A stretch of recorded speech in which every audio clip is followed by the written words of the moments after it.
Jeremy Clarkson has come out and attacked Zack Palansky's appearance in an article he wrote in The Times. And look at how GB News reported the story. Jeremy Clarkson annihilates Zack Palansky as he rips into Green Party leader. Can't even sort out your own teeth. And these were the comments Clarkson made. I'm greatly amused by Zack Palansky, who is the newly elected leader of the Green Party, Mr. Clarkson began. He is constantly banging on about how he's going to sort out the economy, and I just sit there thinking, mate, you can't even sort out your own teeth. Honestly, it looks like he takes a picture of Shane McGowan to the dentist. So part of this so-called annihilation is to insult his appearance. Now, look, people shouldn't really do that, but if you're going to, make sure you don't live in a glass house. As you can see, he shouldn't really be saying much, and he's a very, very rich man. He can afford to do something about his teeth. Many others can't. But it was wealth taxes that really offended Clarkson. Turning his attention towards his proposals as Green Party leader, Mr. Clarkson continued.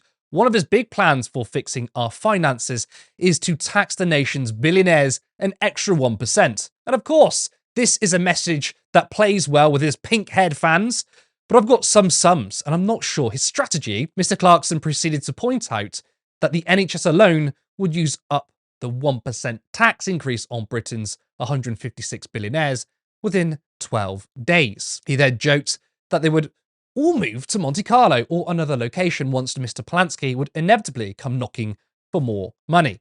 As well as the financials not adding up, Mr. Clarkson also took issue with the perception of billionaires that Mr. Palansky and his army of Tarquins have. Mr. Clarkson revealed he knows a handful of billionaires and explained instances that demonstrate how they're decent and philanthropic human beings. However, he admitted that any philanthropic acts are instances that Teef's never going to mention because it would confuse his army of Tarquins. Now, Zack Palansky hit back at Clarkson saying, I've got loads of things to say about Jeremy Clarkson, but it's not really worth it. He knows his game is over and so is resorting to personal attacks. Piss him off instead and join the Green Party. Now, if you read the entire Times article, Clarkson doesn't actually rebut any of his points or bring any figures or evidence that a wealth tax doesn't work. Instead, he had pure emotion and insults. The problem we have here is that Dr. Dentures does strike a chord when he starts bashing billionaires because his kale-infused followers, a billionaire is Logan Roy or Bobby Axelrod. He's greedy and dangerous, and he has a fleet of space shuttles in a volcano. But here's the thing.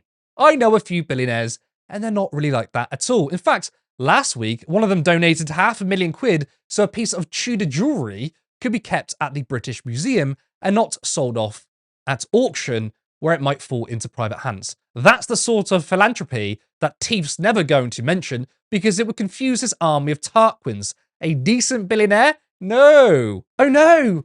Why wouldn't someone think about the billionaires? I love that he also keeps calling Zack Palansky supporters Tarquins. I mean, Jeremy Clarkson is as middle class as you can get. And a lot of people that support the Green Party are becoming more and more working class. It's also really funny that he says paying £500,000 for jewellery so it's kept in a museum is Clarkson's view of philanthropy and not, I don't know, donating money to a food bank or doing anything about poverty.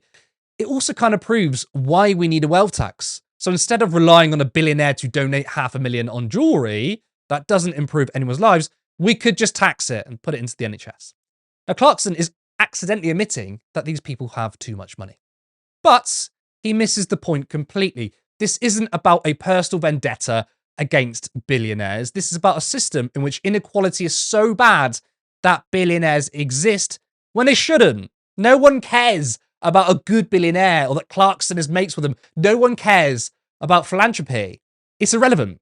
It's the fact that our democracy is being eroded by those with all that money because money equals power. People are getting poorer because they exist. The real reason as to why Clarkson is attacking Zack and wealth taxes is because he's part of the wealthy and he simply doesn't want to pay more tax. I mean, it's why he got a farm in the first place, so he could avoid inheritance tax. He did actually say that back in 2021. Now, Clarkson may not be a billionaire, but as he admits, he's friends with them. He's on the side of the wealthy, so of course he's going to attack the left who want to reduce inequality. And about Clarkson's claim that a wealth tax won't raise enough and will be swallowed up by the NHS, once again, he misses the point of wealth taxes, as pointed out by Zack himself on the Laura Kuenssberg show. It's ultimately about reducing inequality. This isn't about creating public investment. We can do that anyway. We don't need to tax the wealthy to do that. This is ultimately about tackling the deep inequality in our society. So you hear there, the point isn't to bring in money for the treasury. We can spend that money regardless, right? The point of taxes is to reduce inequality, so we don't have an oligarchical elite controlling everything. There are three main reasons why we have taxes, and it's not to fund public services. We can do it anyway. We have a sovereign currency. We have the Bank of England. But we do it because we need to control inflation, of course. But we also need to do it to control good behavior and bad behavior and reduce inequality. So, I don't know, like electric vehicles, they're not perfect. But the good thing about America is, once upon a time, they had tax cuts for electric vehicle companies. Trump removed that and obviously pissed off Elon Musk. But the point was to incentivize people to use cleaner energy. And of course, when it comes to the wealthy, you need to reduce inequality. That's why we have taxes. Maya, what are your thoughts on Jeremy Clarkson attacking him personally? And what do you make of his so-called rebuttal to wealth taxes? I think it's Jeremy Clarkson being Jeremy Clarkson. He has been this insufferable and childish for, since he was on Top Gear. He got fired for racism. He's being a petulant little child again. I think that Jeremy Clarkson co-opts a working class standpoint. He bought his farm, as you said, admittedly, like he admits himself that he bought it to dodge wealth. And now his whole platform is, look how hard the farmers work. The farmers work so hard. No farmers, no food. And like, I live in a farming community. The kids I went to school with are now farmers. It's the October holidays now. It's tatty holidays, like I know farmers. And they work hard, and they have some of, like, getting into farming is one of the worst things you can do for your mental health. They have some of the worst mental health outcomes of any career. It is a difficult job. It is one of the worst paid jobs. And I find it so frustrating that Jeremy Clarkson uses this to spew his right-wing agenda when farmers are at the forefront of feeling the impacts of climate change, of the climate breakdown. Because we are getting, shorter, longer summers and longer winters, and as the seasons are changing, and we're getting like kind of out of season weather, it is affecting farmers massively. And like the people who will benefit the most, like some of the people who benefit the most from green policies are farmers. But what people like Jeremy Clarkson do is he's putting himself as the everyman. That's what he's always done his whole career. Despite the fact he is middle class through and through, he had so much money thrown at his education, and he still fucking failed. He was, do you know what I mean, inept enough. With all the money that was thrown at him, he still failed his GCSEs. And he proudly parades that around. Not that there's anything wrong with failing your GCSEs. He parades that around as if it somehow makes him relatable. He is just co-opting working class communities and voices and steering them towards the right, when realistically farmers have more to gain from green policies than they ever will from Labour and Conservative and reform policies. Yeah, and you're absolutely right when it comes to this co-opting of the working class. I mean, that's a lot of the thing that like Nigel Farage or people on the right do, is the aesthetics of it, the rough around the edges. I can drink a pint in a pub and I'm working class.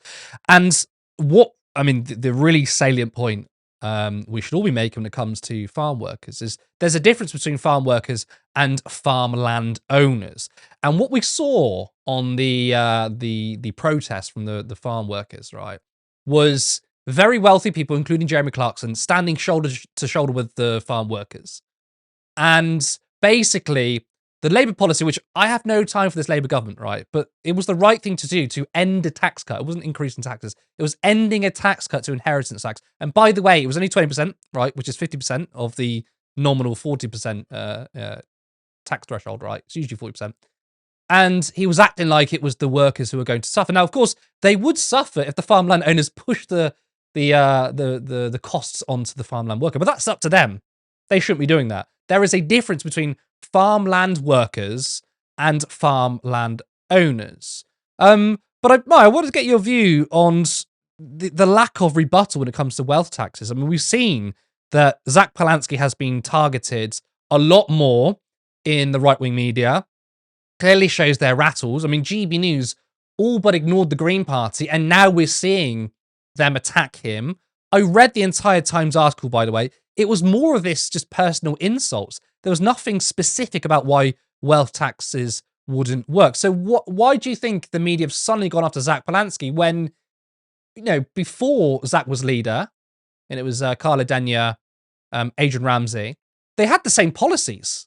So why didn't the media go after them as much as they're going after Zack? Because they see Zack as genuine political opposition. The second that you know you are actual opposition to the type of right wing that we have now, and I'm including Labour in that, is that they will personally attack you because they know that your policy is ultimately right. It's ultimately, when you look at the facts and statistics behind it, which is supported by the statistics, because usually it's the policies that the Greens were supporting. And Zack is, I think, just his personality is kind of resonating a lot more with a lot of people. We can see that by the massive rise in Green Party England Wales membership. It is a personal thing. They're attacking him personally because they see him personally as a human being, as a political powerhouse.